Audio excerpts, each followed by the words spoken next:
Howdy, Desert Boy here. I want to talk for a moment today, and in the video I'll talk about 4570 ammunition. I just want to remind everybody that the 4570 has been around a long time, probably like 150 years or something like that. So both the weapons and the cartridges have been manufactured over a long period of time. Not all ammunition is for all 4570s, so you need to make sure that your check with your weapons manufacturer, the ammunition manufacturer, and make sure it's appropriate for your weapon. So I just want to remind you of that. I have my Henry 4570 here, right, which you've seen in some of my videos. This is one of my favorite calibers, right? And of course,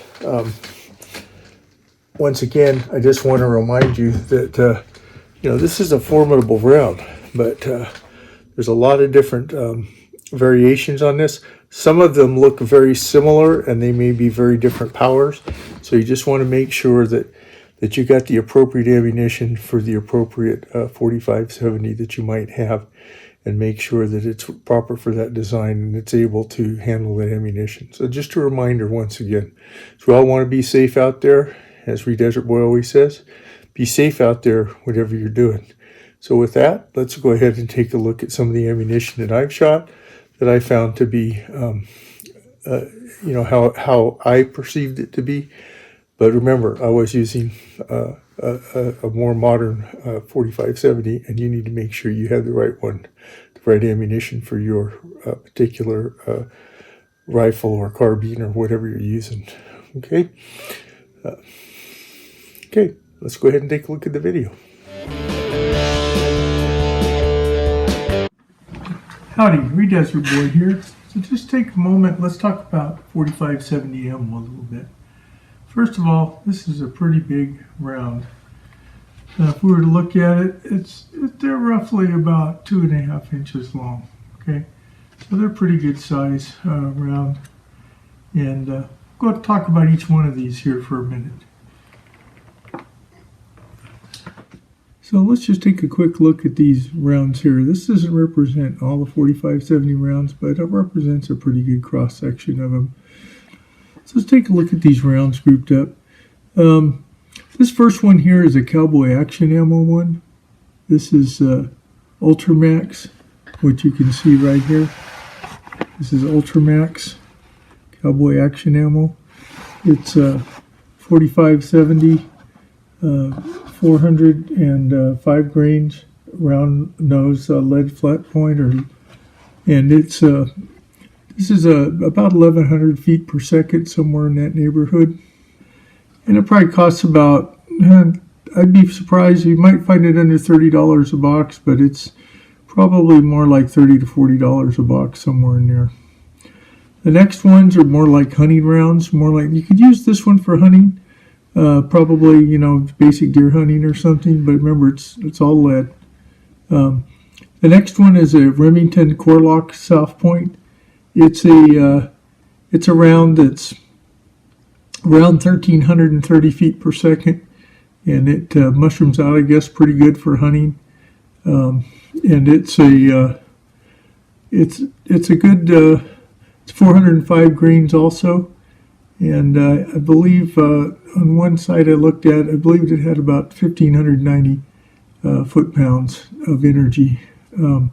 By the way, if you haven't seen the Remington Core-Lock boxes, they look something like this. If you haven't seen them, and we need to look at them carefully, because some of them have on the box that they're for all rifles, and some of them are only for certain kinds of rifles that are built to different specs, so you need to really look at it carefully. The next one is a Govt Super Hard Cast ammo. It's the Super Hard Cast Hammerhead. The Govt, which I'm talking about here, is what they call the Govt. Oops, as you can see, comes right apart there. It's kind of fun. Govt 420 grain Super Hard Cast Hammerhead. Sorry for the focus there. That kind of came apart there. And these are about 80 bucks a box. It's 1,350 feet per second though. It's got 1,700 foot-pounds of force, so it's a little more powerful actually than a Remington core-locked. Like I said, that would be this particular round right here, and so it's what they call the 4570 Springfield. It's their beginning level round. You can use it for basic hunting and things. It has more recoil, however, to me anyway, perceived recoil for me, than a Remington core locked.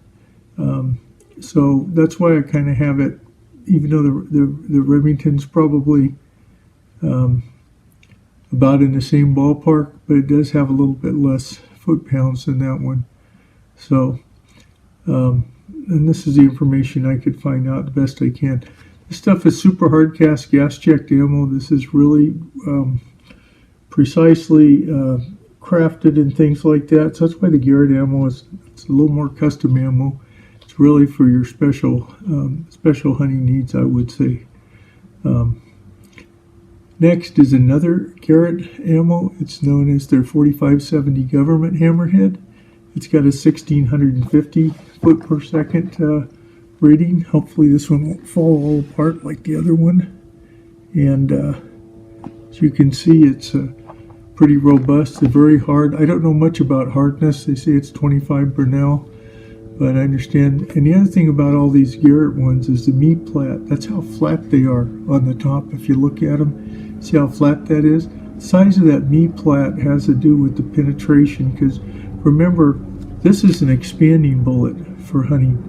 This one is more of a bone crushing, going through the game kind of bullet. So they have different effects. It's one thing about the 4570, the super hard cast.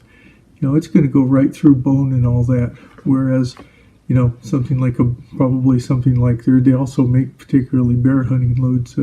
Garrett does, but it's better for that kind of hunting. Where these here, you rely more on expansion and the velocity. Although it's a pretty good size.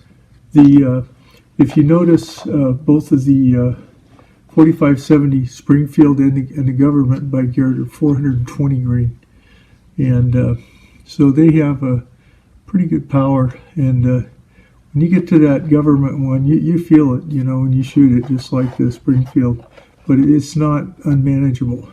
The reason why I kind of separated these other bullets out is because once you get up in these here, you really start noticing that you're shooting them. You're going to feel them if you go to shoot them.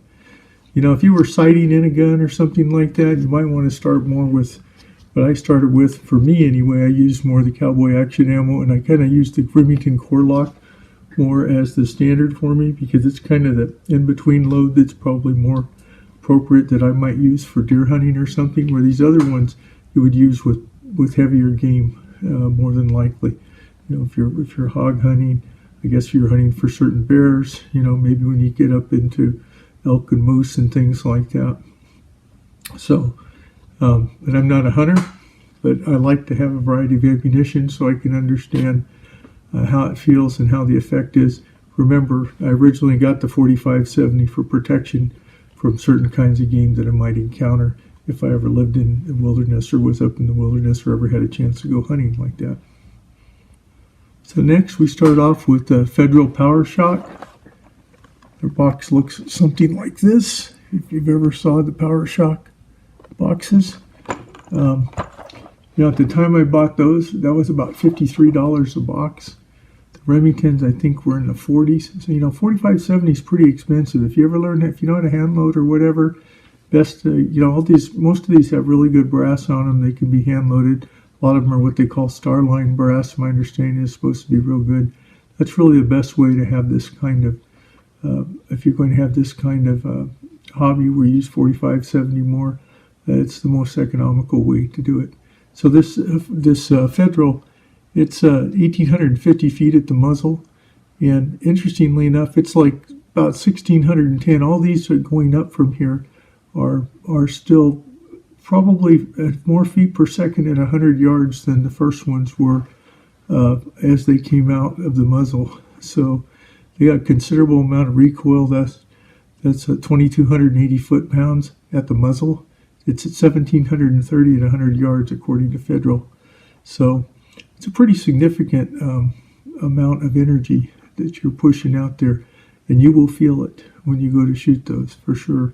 I don't shoot those a lot. Once in a while I'll shoot a couple of them just to see how my sighting in is and how I handle it, because you need to do that from time to time. The next one is known as a Barnes Vor-TX or Vor-TX, I guess, 300 grain. If I didn't say so, the Fed was also 300 grain. It's 100% copper, so if you're somewhere that doesn't allow lead hunting, that's the advantage of that. It's a hollow point. My understanding is it's supposed to separate on impact in the game, and so it's more of an expanding kind of situation. And in case I didn't note it on the Federal, it's also a soft point type bullet that expands.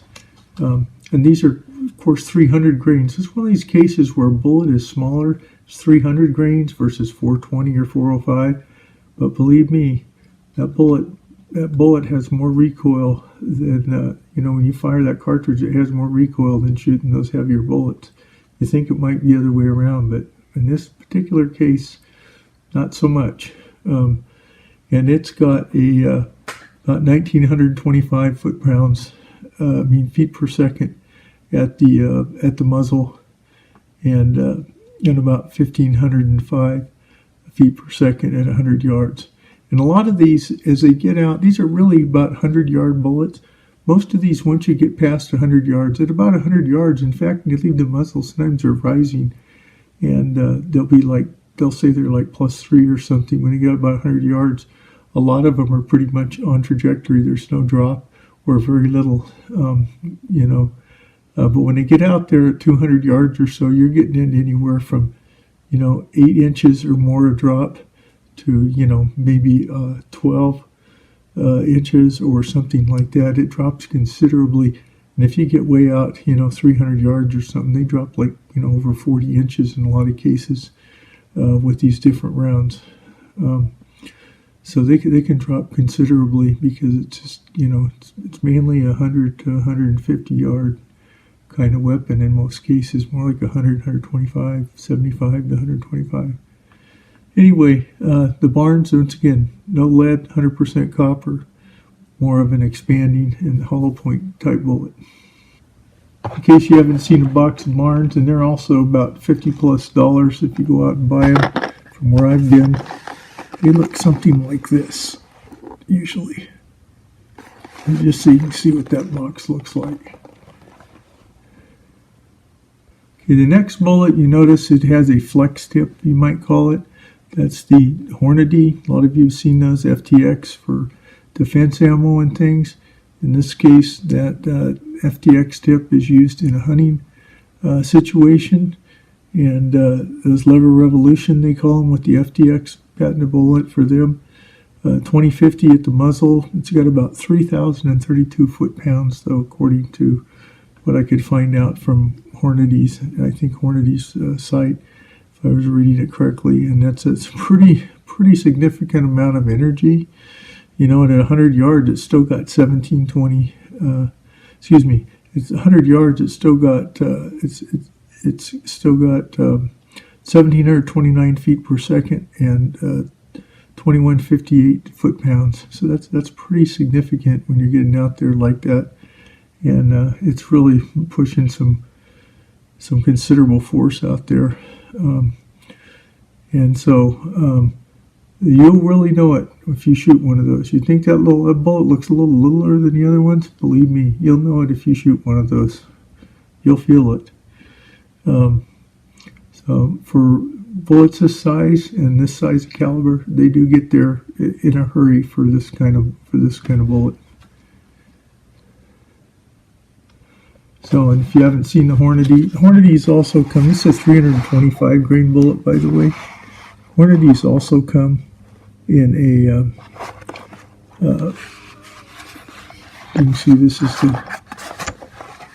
325 grain. There's also a 250, I believe, but I have never shot that one. Okay, and last that we have down here, kind of sitting by itself, this is actually a 4570 plus P. Now, I know there's some other manufacturers want to say like Grizzly or some of those make plus Ps. I know that Garrett, this is a Garrett Cartridges of Texas, this particular one. This is a 4570 plus P hammerhead, 420 grain super hard cast, gas checked at 1850 feet per second. Once you get up in this range, you got to really pay attention to what you're going to shoot it in, because there's only certain guns that you should shoot these things in because of the chamber pressures and things. Although that one is a little slower, maybe at 1850 feet per second coming out. Remember, it's a 420 grain bullet. It's 100 grains more than that flex tip, and it's got it's got 3,200 foot-pounds is what it's supposed to be. And all these ballistics that I'm trying to give you general information on from what I can find out in my research. Remember, some of my research, you do your own to check and see if you got any questions about it, or to contact the manufacturers of these, is based on a 22-inch barrel. Remember, the 4570 I have is 18.5 inch, so of course velocities are going to be reduced accordingly. But 22 inch is a more standard length for a 4570, so that extra, inch and a half probably makes a difference. Mine's 18.43 technically, so that's going to make a difference. But remember, this one here, it's got a pretty significant amount of bullet that you're pushing out there. And this particular one, this Plus P, if you read Garrett's website, I advise you to go and look at their website, Garrett Cartridges of Texas. And they have a pretty interesting information on it. They also make really nice hunting rounds for 45 Colt, 44 Magnum, and even make a 4570 cartridge specifically for the BFR revolver. It's 540 grains, if you can believe that. And this is not the biggest or the most powerful Garrett cartridge that's out there. They do make significantly more powerful ones, and ones that are specific for bear defense and things like that. So, but I bring that up just because, when you're looking at these, they all look kind of different in some of the designs. But you notice these three right here, and then the lead round nose, and these two here, they all look about the same. So you really have to pay attention when you have ammunition like that together, because this is a Plus P at 1,850 feet per second. This is 1,350 feet per second for what they call 4570 Springfield in their catalog. So you're going to get a way significant different amount of recoil. I have never shot one of these Plus Ps in my rifle to date. Someday maybe I will. I haven't felt like I was up to doing that. So anyway, Free Desert Boy here, just trying to share with you a little bit about 4570 ammo. Once again, as I said before, the 4570 is not for everybody. Just like 300 Win Mags or 7MMs, anything 50 BMG, these kind of caliber weapons, these are for specific purposes in general. They're really for hunting or for protection against large game that might be a hazard to your health or something like that. So you really got to do your research. You got to find out what's right for you. You got to find the right gun for you. Some people really love their Marlins because they have side gate loading. Henry's are tubular magazine, although I did see on the Henry website now where even their 4570, as well as their 3030, a 3855, and I believe a 35 Remington are all side gate loaders, plus you have the tubular magazine. Where the tubular magazine's kind of handy is when you unload it, you can just undo it and dump the bullets out instead of having to eject all of them. But they do have some side loaders, but predominantly they're still magazine tube-fed guns. So you got to really decide. Some people like their Winchesters, they eject out the top. Some people like their Ubertes, or one of those like that. That's more for cowboy action shooting and things. So you really need to find the one that works best for you. So I hope this has been helpful to you. I can tell you when I went to sight this in, make sure when you go to sight things in, when I started sighting things in, I was not very adept at it. I hadn't done it much. You need somebody to really help with you, to be a spotter, to help you tell where you're shooting. In my story, I can tell you that I tried doing some of that early on by myself. Fortunately, there were other people at the range that were willing to help me. But I went through quite a bit of ammo, and at somewhere between, say, $1.50 to $2.50 a round sometimes with this. That can get pretty expensive. And one outing, I actually one day shot 70 rounds of 45-70. I do not recommend that for anybody.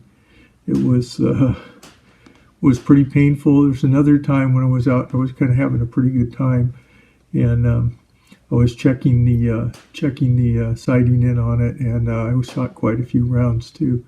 But generally on an outing for my 45-70, probably about 20 rounds, somewhere between 12 to 20 rounds, unless it's a Cowboy Action shooting loads, and then I might shoot a little bit more.